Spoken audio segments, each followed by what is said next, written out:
I'm your fairy blog mother, as well, you know. And today we're going to be talking about analytics. I'm very excited about this. So let's see if we can make some stuff happen here. But let's go ahead and start. This week we're talking about universal analytics and Google Analytics and email analytics and, lions and tigers and bears, right? There's so much, so much to talk about today. And I want you guys to get the benefit of all the things that I have to share. We're actually going to be setting up the dual Google Analytics and UA settings so that you both can see how to do both and see, everything you need to see. I'm hoping that this is all working right, guys. If not, I'll redo it, right? I'm just going to assume.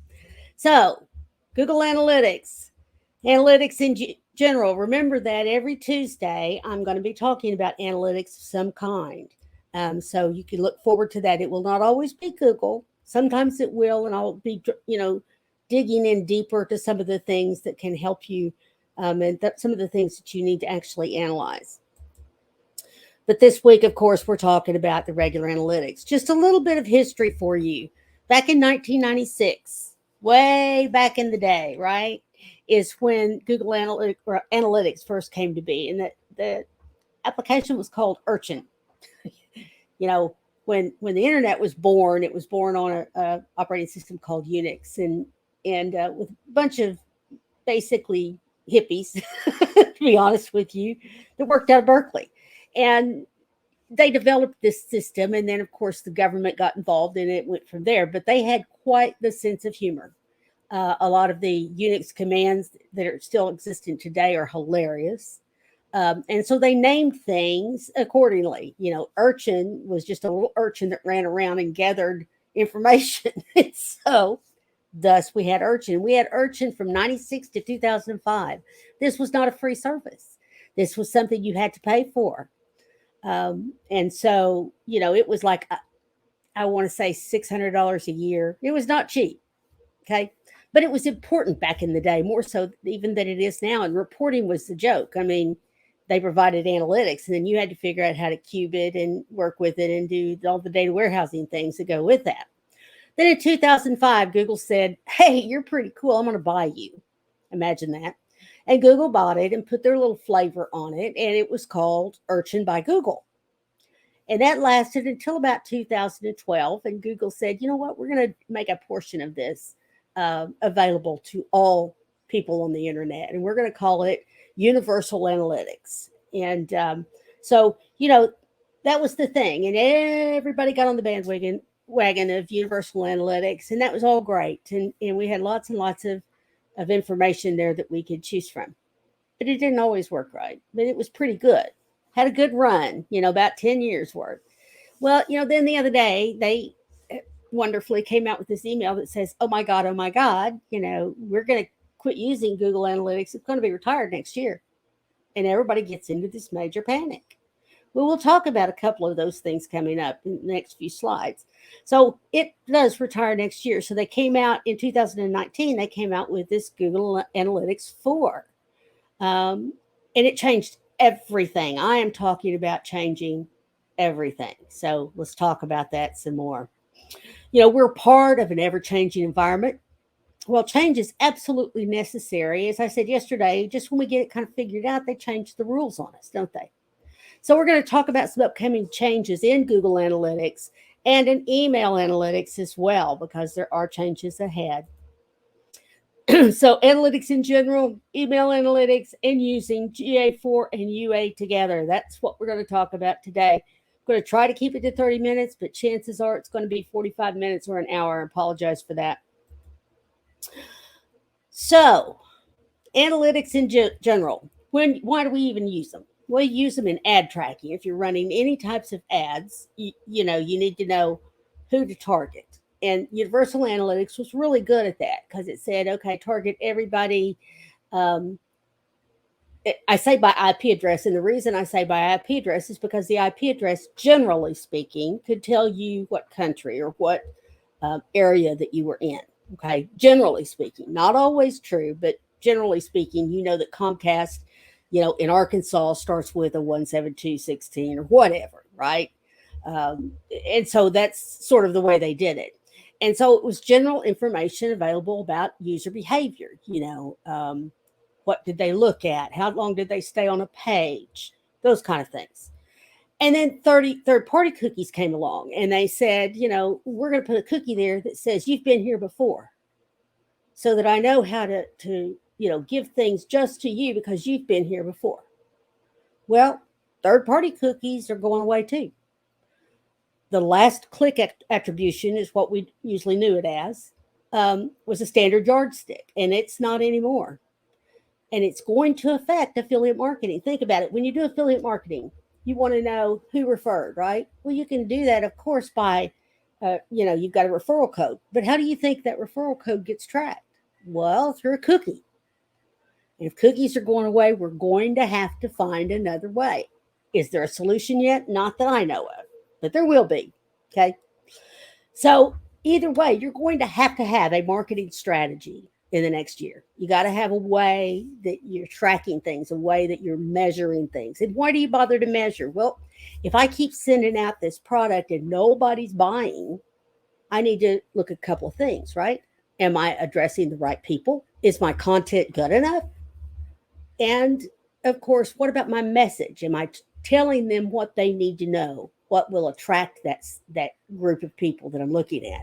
If I don't have analytics telling me how many are bloggers or how many are in the United States, that's going to be more difficult for me, because the next thing I'm going to do is all of a sudden I'm going to get people from the United Emirates, which is great, but I don't speak their language, right? So, there's some things like that.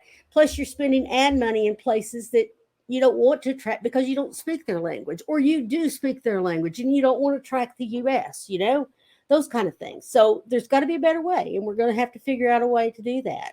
But cookies is definitely not it. Privacy concerns are what's driving everything. Now, give me a minute to go on a quick rant.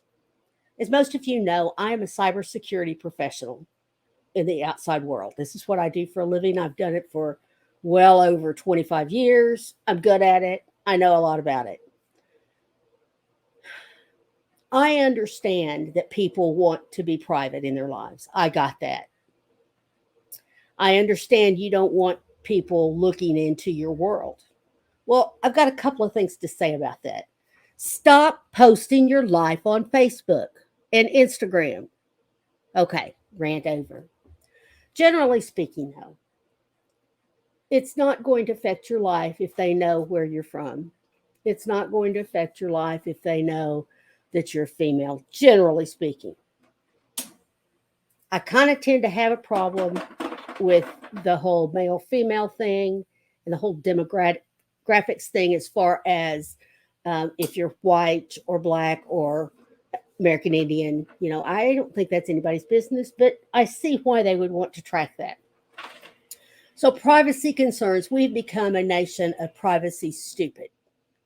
But yet, Twitter, Facebook, TikTok, I mean, come on, man, right? But as a result, Google and email providers and everybody has reacted to the fact that we are privacy concerned. As a result, all those things we used to track things by ain't going to happen no more. So let's talk about a few things. The bottom line, your old analytics, your UA analytics are going to stop tracking in January. Doesn't mean it's going away in January. It means it's not going to be tracking anything in January. So whatever data you have from before and now till then is all you're going to get. Okay. UA is going to be officially retired in June of next year. GA4 tracking is totally different. It's the difference between going from WordPress to Kajabi different. Okay. It's totally different. Different things they track, different things they do, totally and completely different. This is not an update. This is a brand new system. So because it's an entirely new system, you're going to need to configure your tracking and reporting to work with GA4. It does integrate with Google Tag Manager, which is a good thing, in my opinion. But your universal analytics data is not going to transfer to GA4. So you got a couple of options there. You can have both set up individually, right? Where you've already got these analytics and now I've got these analytics. Or you can set one up that looks at them both. Why would you want to do that? Because at least the data from now until January or further, if they change their mind, you will still have it available to you with your GA4 analytics. That's my recommendation, and that's what we're going to talk about today. Okay. So that's the bottom line. So Google Universal Analytics looks at users, sessions, and channels. How many users you have, how many sessions you have, and channels like Facebook, social, things like that. Whereas Google GA4 looks at events and the flow of things. Okay. And email analytics looks at open rates, click rates, bounced, and unsubscribed more often than not. Now, all three of these have other features and other things, but these are the ones that are most usually counted upon and most usually, um, the ones that we track more often than we don't track. Okay. So let's talk about universal analytics. The way that they look at things, they look at a user on Safari and a user on Chrome. Even though I'm sitting right here, and I don't know about y'all, but I open 2 or 3 browsers at once, depending on what I'm doing. I've got some corporate things that won't take anything but Safari, and some corporate things that must have Google Chrome. And then I've got this new browser called Brave that I absolutely adore because it blocks a lot of crap and it's very, very, very fast. Okay, so they would consider that Google Universal Analytics would consider that 3 separate users. So my analytics already are skewed, right? Every time I go anywhere, it goes 3 times if I'm looking at the same thing. Sometimes even if I'm not. It uses cookies, and it can use cookies to consider it the same user, but it's gathered by IP addresses. Guess what Google stopped doing? IP addressing. They don't look at that anymore because of privacy concerns. It does focus on users and sessions and then focuses on channels. Now, a channel is considered direct. That means going from like Google directly to that or search referral, like referral. So direct could be like if I sent you a link to something and you clicked on that link, that's direct. Okay. If you go to Google search and you click on something, that is either direct or referral, depending on how Google Analytics is playing that day and how it's set up. Social is considered referral, but it's also considered social. So, it drills down in there, says, okay, this many came from Facebook, this many came from TikTok, and yada, yada, yada. Referrals also could mean if you went to a blog post and put a link in there to someone else's site, right? I do that all the time. Go to blogfeedy.com to do this or that or whatever, right? And that would be a referral, and they check that. A lot of those can do what I call a false positive, which means they either count it too many times, they don't count it enough times. So you're already skewed on your details, and that may be fine. It still gives you a gauge, right? A number of people to watch, and if that changes next month, it's still actually hopefully measuring the same thing. And that was okay for a while. But then came some changes. And when the changes, they rolled out that big update a couple of months ago, it changed everything. You saw your analytics drop. You saw your page views drop. You saw everything just go freaking haywire. Now you're not measuring the same things, right? So let's look at what sort of it's normally like, right? It looks like this. So, look up here where I've got Fairy Dust Inspired is my home company. That is the umbrella that holds all of my companies or all of my websites. Fairy Tech Strategies is, of course, one of my websites, right? So this right here is going to tell you what you're looking at. And this is the regular old Universal Analytics. And, of course, they tell you right at the front, right at the first, oh, they've changed it. They're not going to process new data as of July. So we've got an extra 6 months now. But they're asking you to prepare. So you would have a good year and a couple of months of data if you set it up now with GA4, which is a good thing because probably past a year, they won't really mean anything anyway. Things change so drastically. So right here, it tells me how many users, how many sessions, how much bounce rate, and the session duration. Well, that's great information to have, only there's two problems here. This probably has no filters in it, which means that every time I go to that website to do anything, like I've made some changes and now I'm going to preview it, well, that's a user and that's a session, right? So it's probably skewed. You should always, well, up until recently, you should always filter yourself out for that very reason. But in a whole big scheme of things, it probably doesn't matter. In my scheme of things, this is a new website, so it does matter. The number of sessions. So the number of times that they got on your website and they stayed and did something, session duration, is that on average of 1 minute and 41 seconds. That's pretty darn good. They've at least read something on my website, right? Bounce rate. How often do they look there and bounce? Look there and bounce, right? It's less than just a couple of seconds. It's like they click and okay, close it out, right? That's something to pay pretty much attention to as well. Now, these are overall average numbers here, except for these. These are true numbers. Over here are some more reports, of course, that you can look at, right? You can look at some real-time things going on, who your audience, your acquisition, your behavior, your conversion, so forth and so on. All of that can be looked at in this particular thing. This is universal analytics. Now, GA4 no longer uses or collects IP addresses. So it doesn't matter that your IP address is there or not. Makes it hard, though, for ad targeting and measurement. We can no longer target certain things that they're no longer collecting. Also, if you're in the European Union, they're trying to make Google go away.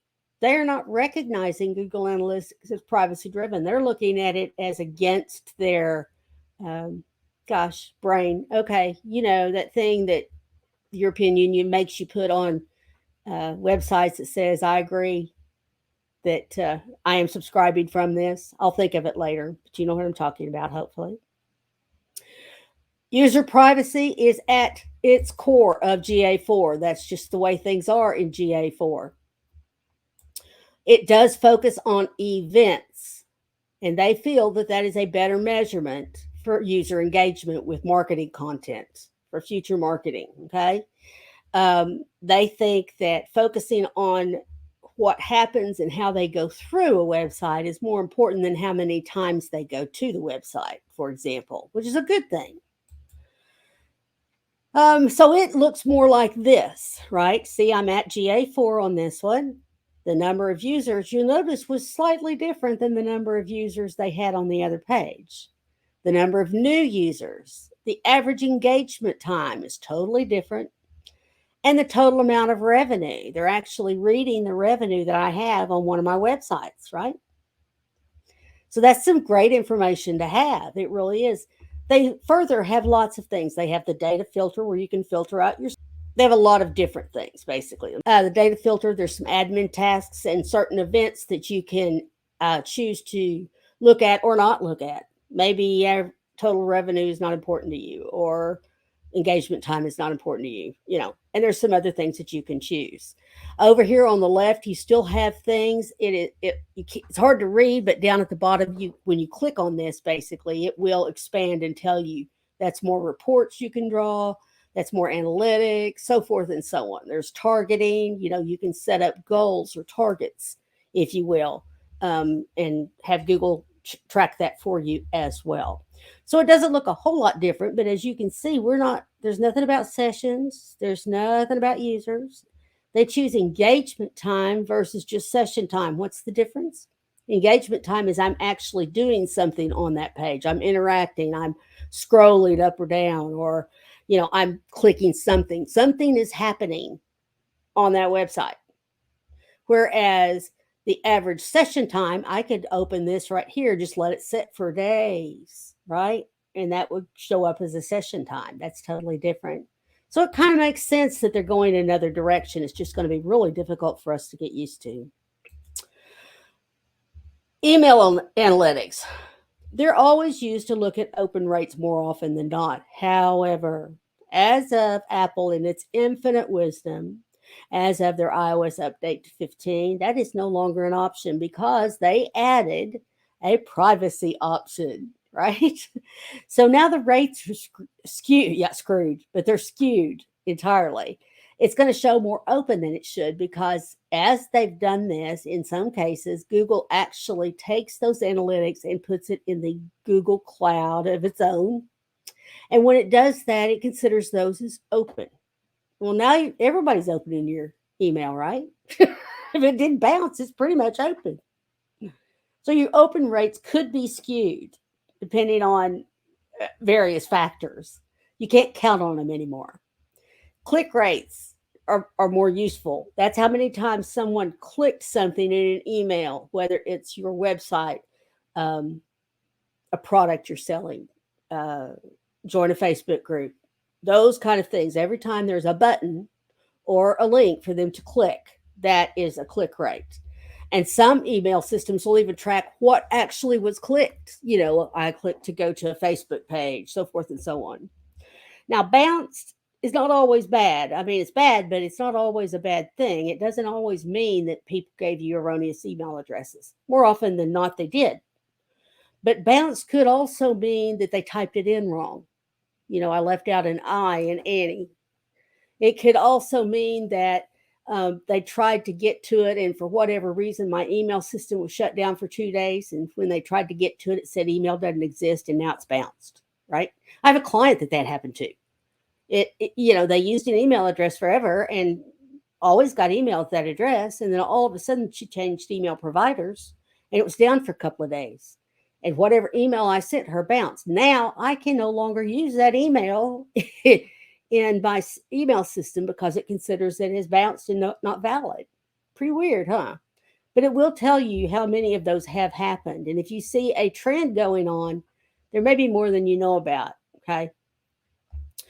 Unsubscribed. We track how many people unsubscribe. That is very important, especially if you have an unsubscribe per thing that you track. So, for example, let's say I have an email that goes out about fairy tech strategies, and I say this one is all about email analytics. If you're not interested in receiving any more about email analytics from me, click here.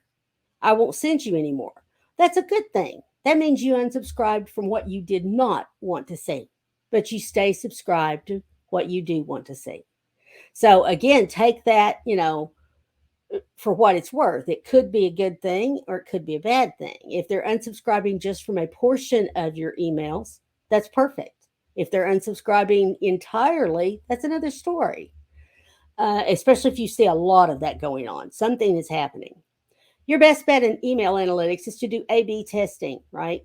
Test the subject lines, test the graphics, make changes to the subject line or make changes to the ending line or the footer or something like that, and track which one gets the most clicks or the most open or whatever you want to look at, or the most unsubscribed.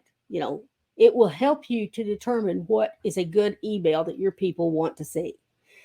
I've unsubscribed from emails that had just tons and tons of pictures. I love images, but come on, man. I want images that make sense. I have no problem with logos. I have no problem with an image or two, but dang, right? So pay particular attention to what they like. So this is some analytic email system up on the top left. This is from ConvertKit. And you can see there's my average open rate, average click rate, and the total number of emails that were sent from ConvertKit. Not very many. But that's not too bad, 68% open rate, but it may be skewed, remember. The average click rate, though, is 36%. That's not horrible. That's not 1%, right? 22 is the total amount. So, you can see how bad or good that is by dividing those two, of course. The bottom right, this is from MailChimp. This one in particular was not used very much either, but it will tell you by email what it looks like, right? Successful total opens, last open, whether it was forwarded, the clicks per unique opens, the total clicks, if they've been reported for abuse, all of those kind of things. Now, it may not show that so much anymore, right? Because of iOS 5. It may not show open anymore, and it may skew some of these until it gets all figured out. And then one more, this is the email system from Allure. This is my next latest favorite, absolute complete favorite other than Kajabi. And this ranks right up there with Kajabi. It really does. It's easier to use and it's prettier. Anyway, this will show me all of them and, all of my emails that I've sent and the rates on each email, right? Look at this one, 46% open that one, but only 14% open that one. Well, look at the difference. 138 people, 15 people, right? you can't compare apples to oranges. You got to compare apples to apples, right? This would be a better comparison. They liked this one better than they did this one, for whatever. So just keep that in mind. Number of subscribers, total emails sent, so forth and so on. And this will, give me a good idea which one is a good one. In this particular case, the second email was the second in a series. So the first one, they liked a little bit. 26% is not bad. The second one, yeah, you went down a little bit. They're not quite as excited about that one. And that's kind of normal. That is normal because the second one will look at that and go, oh, yeah, that's tomorrow, right? So just keep that in mind of how that actually works, right?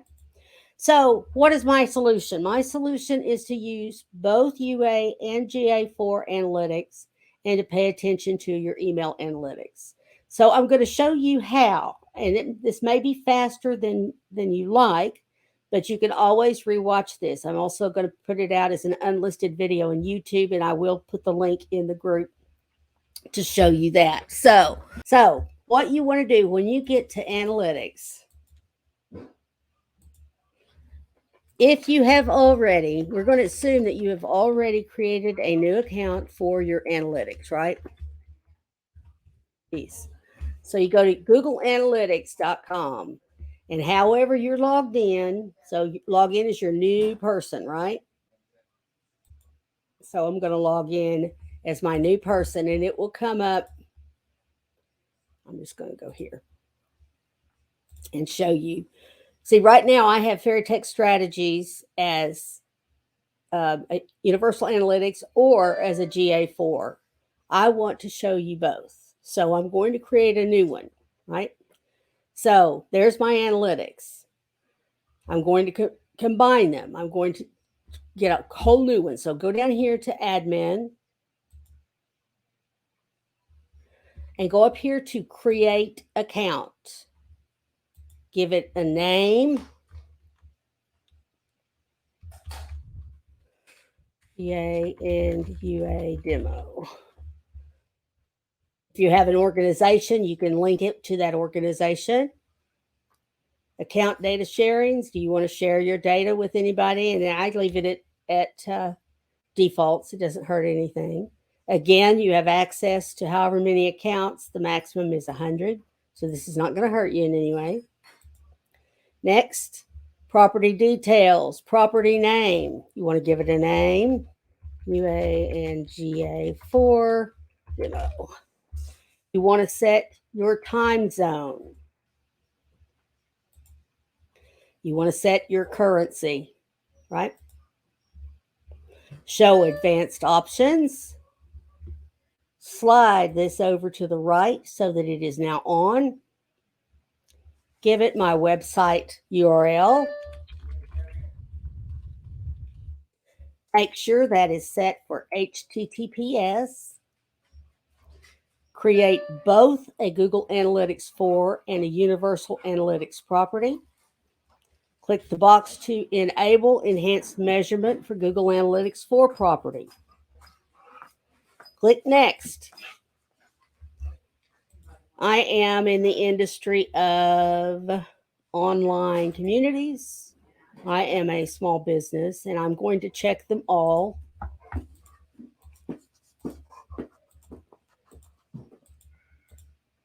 accept apps installs. And I'm going to click create. I'm going to accept the terms of service. And there it is. Now I'm going to copy my site tag. Rooster Hush. I'm going to make sure that my Google Analytics is there, and it is. Okay, my UA Analytics. Now I'm going to go to my WordPress site.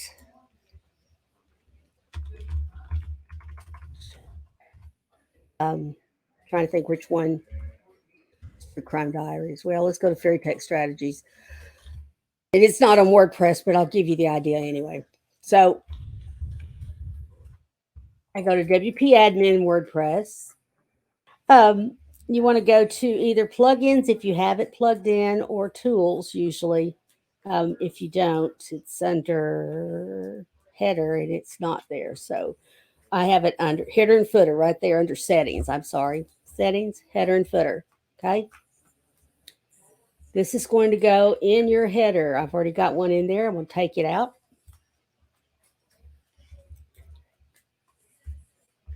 I think that is from, anyway, you want to put it at the very top. Paste. Make sure I did not. I did.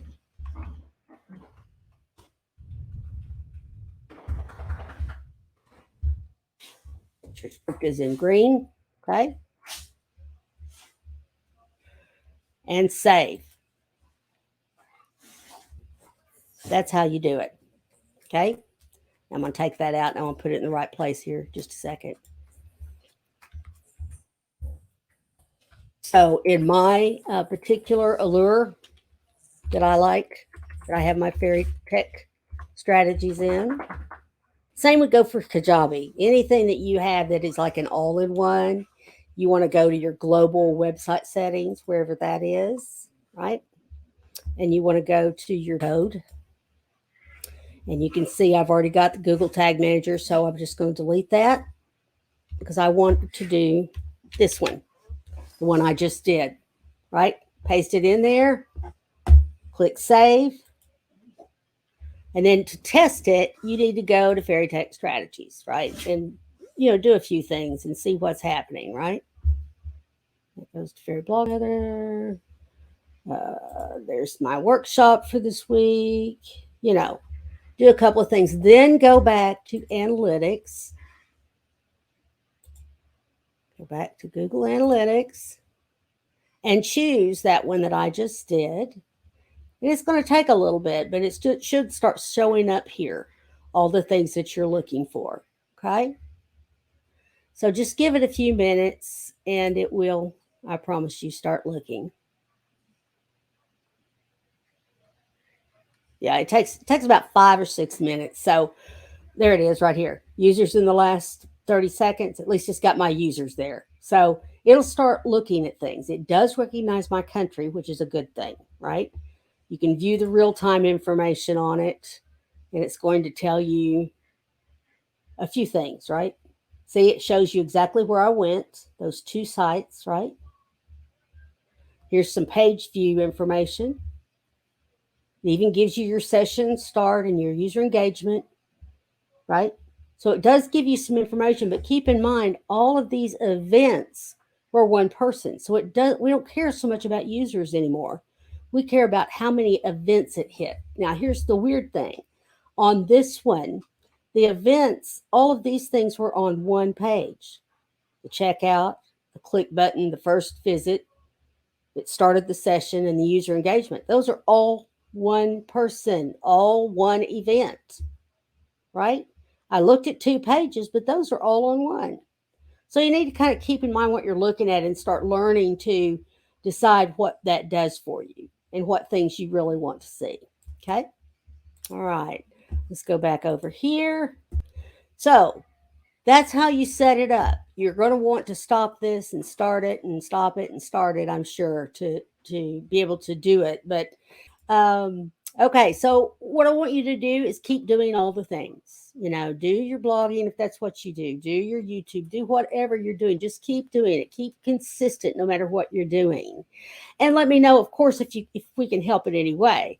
But pay attention to your analytics, but don't spend days, weeks, and months in it. It's not going to do you that much good. Give it about a month to start checking analytics, and then we'll start talking about the things that we need to pay attention to. Okay. So do that for me and let me know if you have any questions or need some help. Of course, here's how to sign up for my mailing list. If you're not already on it, please do so. You get all kinds of information that way. If you want to join the marketing segments, you can join it here and get a free marketing checklist if you'd like. And then here's all the rest of the information about me. Before I go, I do want to quickly remind you that tomorrow is the webinar. We're going to be talking about opt-in funnels, how to deliver that opt-in. And, we're going to be talking about how this structures out and what you want it to do, and then how to make that happen. You're going to get a worksheet, and we're going to go through that worksheet together. And you're also going to get a blueprint to go along with that. If you need a code, here is this code will make it $17 instead of $49. So go to web-opt-in funnels from fairytechstrategies.com. Type in the code YFB17, and late today or tomorrow, you'll get an email with all of your details in it. Okay? Love to see you there. I've had a good time with you guys today. I apologize for the technical issue, but it would not be a Fairy Blog Mother video if we did not have something technical going on, right? So that's just the way life goes for us. I appreciate it. I will see you soon in another video. The next video you'll see from me will be that webinar Thursday night. I may come on live, tomorrow or Thursday just to say hey, but more than likely the next video you'll see will be Thursday. Tune in every Monday for rants and raves, and every Tuesday for all about analytics. And that will probably change over time because there's only so much analytics you want to talk about. But there will be something that we'll talk about every single Tuesday at this time. Okay. And then every Thursday night, we'll have some sort of webinar, some paid, some free. Okay. All right, guys. It's been great. Love you, mean it. I'll see you in the next video.